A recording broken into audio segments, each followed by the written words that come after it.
Jean-Michel Quiardet, bonjour. Bonjour. Vous êtes grand maître du Grand Orient de France, la principale obédience maçonnique française. 2 semaines de cela, l'Express a sorti une grande enquête dont beaucoup n'ont retenu que la révélation de l'appartenance à votre loge de Xavier Bertrand, le ministre du Travail. Alors, il se trouve qu'un autre élément y était inclus, à savoir l'appartenance à cette même obédience de Éric Marquis, journaliste à l'Express. Cet outing apparemment avait été fait, selon nos informations, sans son accord préalable. Quel est votre point de vue sur la question ?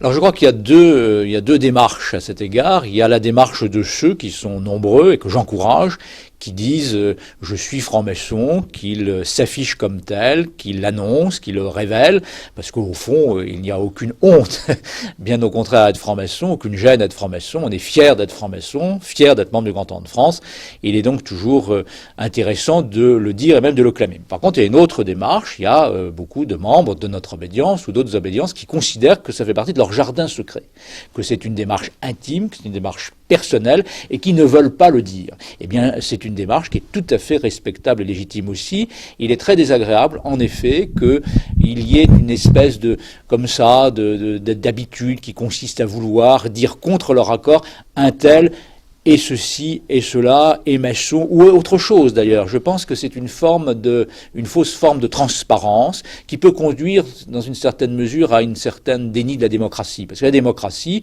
c'est pas simplement d'être assigné par la société à dire ce que l'on fait, à dire ce que l'on est. La démocratie et le respect des autres, c'est aussi, de ne pas savoir ce que l'on dit, ce que l'on fait, ce que l'on pense. La loge dont font partie un certain nombre de gens qui ont été cités par le journal L'Express m'a écrit pour s'étonner, en effet, de ces révélations, parce que ces gens-là, leur nom est cité sans qu'ils aient donné leur accord. Xavier Bertrand a donné son accord, et c'est très bien, je m'en félicite, mais les autres non. Donc ça n'est pas tout à fait normal. La révélation de l'appartenance d'Éric Marquis à votre obédience prend place dans un contexte un peu particulier avec des élections syndicales. Éric Marquis représente le SNJ-CGT, donc un syndicat assez important, et le journaliste qui a réalisé cette enquête représente un autre syndicat. Une révélation dans un contexte où il y aura un choix pour une place d'influence, de pouvoir.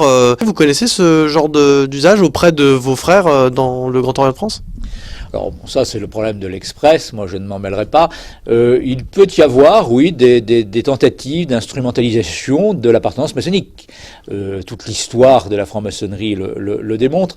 C'est la raison pour laquelle on a d'ailleurs, je crois, avantage à ouvrir un peu plus nos portes, à montrer ce que nous faisons, ce que nous sommes. Et lorsque l'on sait exactement ce qui se passe dans les loges maçonniques, ce vieux fantasme sur l'influence des maçons est quelque chose qui disparaît. Notre influence n'est pas une influence de réseau, contrairement à ce que l'on dit, c'est une influence intellectuelle, une influence politique au bon sens du terme, c'est-à-dire la politique des idées. Essayer de faire avancer vers une société, avancer la société vers une société plus juste, plus fraternelle et plus humaine. Voilà ce que nous faisons, nous, au Grand Orient de France. La visite probable du président de la République au siège du Grand Orient de France, ce sera surtout pour nous de faire affirmer l'apport de la franc-maçonnerie, puisque c'est le Grand Orient de France qui l'organisera, mais nous inviterons les autres obédiences maçonniques, l'apport de la franc-maçonnerie à l'histoire de la République, à l'histoire politique et intellectuelle de notre pays.